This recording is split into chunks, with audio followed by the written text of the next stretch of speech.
Hey, welcome back to Two Guys in the Outdoors. Thought I would share something with you. So, with me this year, it's all about trying new things. So I'm moving from my compound to a traditional bow. So I had to go about setting up my arrows to where they flew right. And it's different than a compound. A compound, you set the bow to the arrows, okay, and you set your peep sight and all that stuff. Well, with traditional equipment, once you get your nock set and you set your arrows to your bow. So what do I mean by that? So first off, I get a set of arrows that I want, and they'll be full length. Figure out what kind of tip I want to shoot, or broadhead, or field point, the grain weight, okay? And then I'll start cutting certain point, cutting it down, okay? So these came in at, I believe, 34.5 inches. These are some Easton Legacies, the traditional looking ones, a 6.5 millimeter carbon, okay? So started out with full lengths, cut it down in small increments, okay? And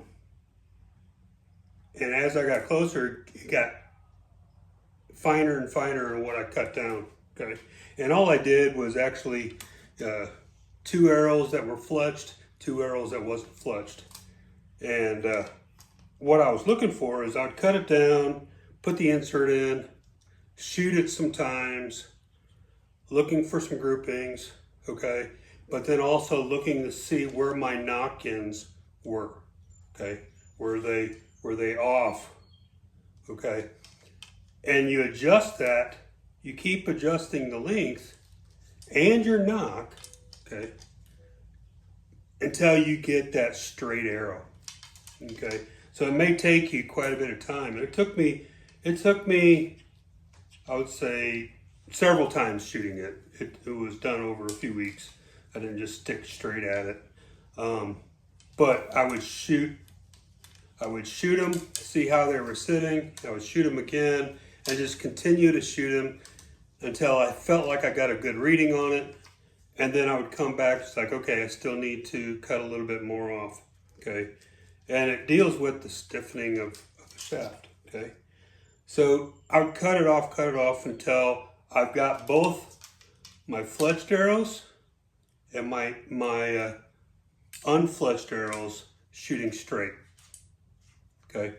So once I did that, it gave me a length, okay? So I continued to shoot.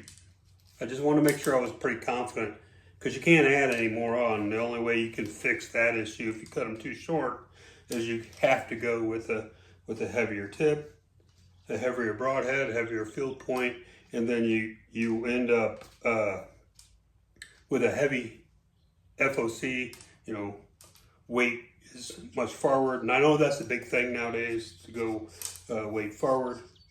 But I'm designing these things to shoot 150 grain,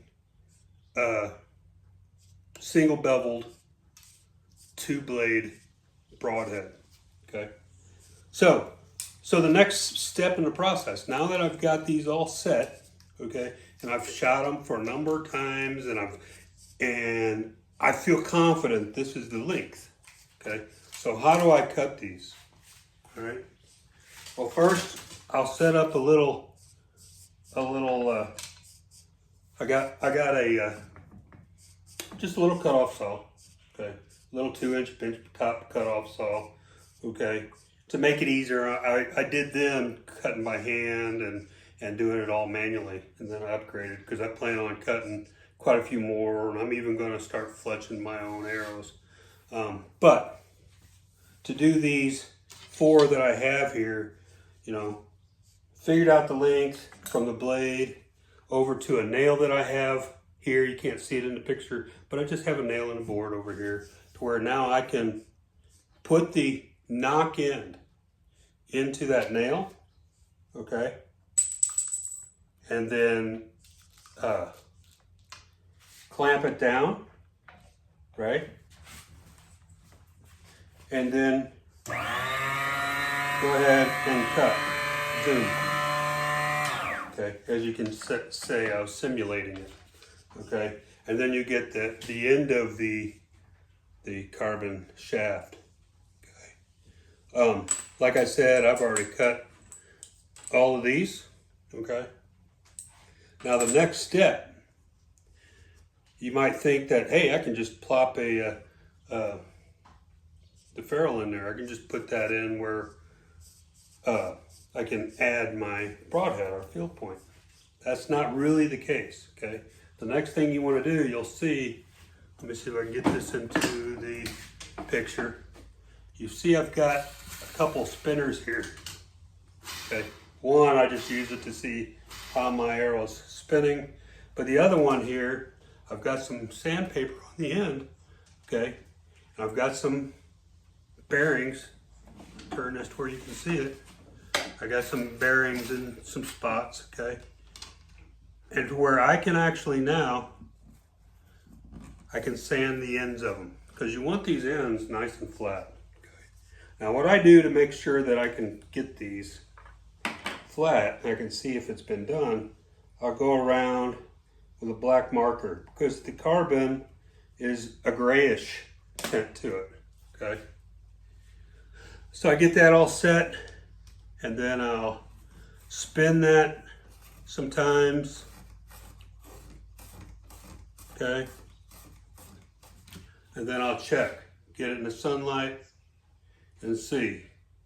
I'm not gonna be able to show you, but you'll start seeing dark spots and then light spots, the high spots and the low spots. So the low spots will be the dark black. It'll be the color of your ink pen. So if you color it red and you can actually see the red, you'll see it, okay?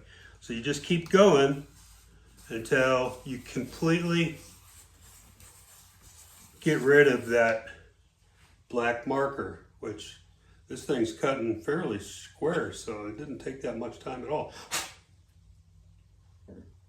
Unlike when I did it by hand, I really had to take quite a bit off. If you're one of the few that watched my last video on how to cut down an arrow, I told you that I was going to follow it up with just putting the insert in. So I thought I'd go ahead and do that and then show you what came out of the arrows that I've done already. So basically you're just using some special insert glue, okay? Now that you've got it cut to length, you got the ends sanded down nice and parallel, and then I'll give it a little swirl in here to try to coat the whole thing, and then push it down flat, okay? And then just to make it clean, you want to clean off all that excess glue, okay? Now, as you know, I was trying to clock the points, okay, and I'll show you what I've done already. This one is actually a unfletched arrow yet, okay? So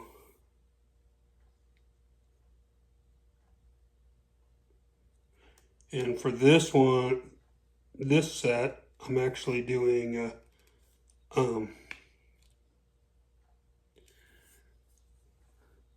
3-blade, and I'll show you what I did with the other ones.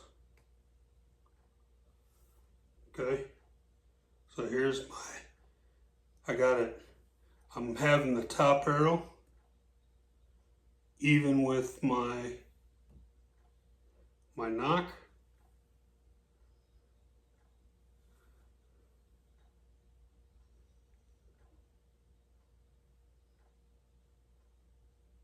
Or it's basically with the arrow. So that's basically how it's going to look at the end of my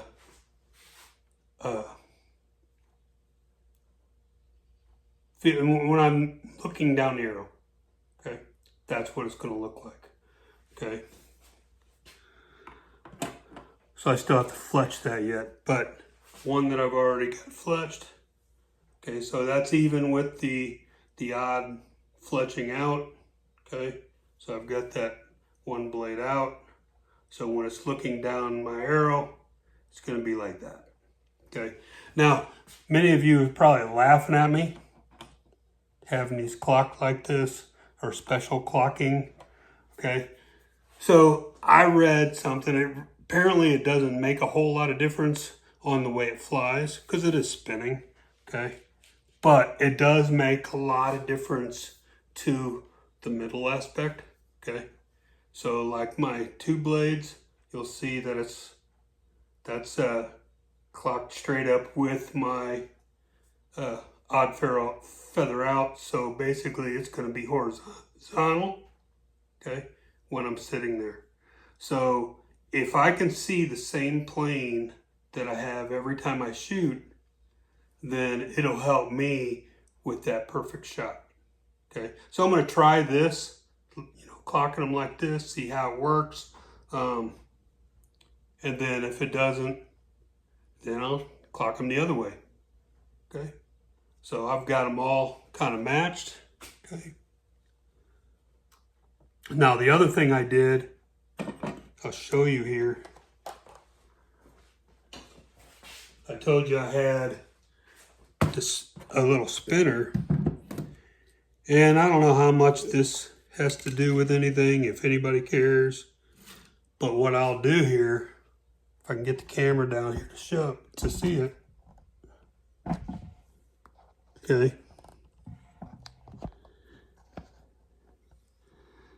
I spin it to make sure that it's not going up and down. I think that is really important to have this tip of this arrow, the tip of the broadhead, to not be bobbling, because now it'll run true. Okay? So,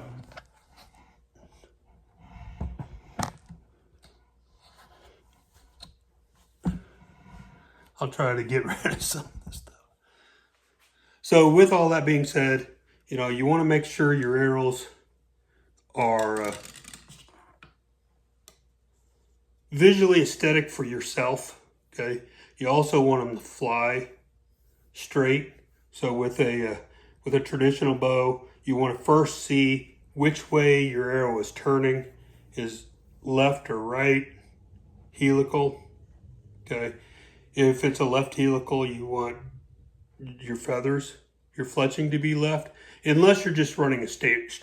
If you're running straight fletching, then neither of that matters, okay?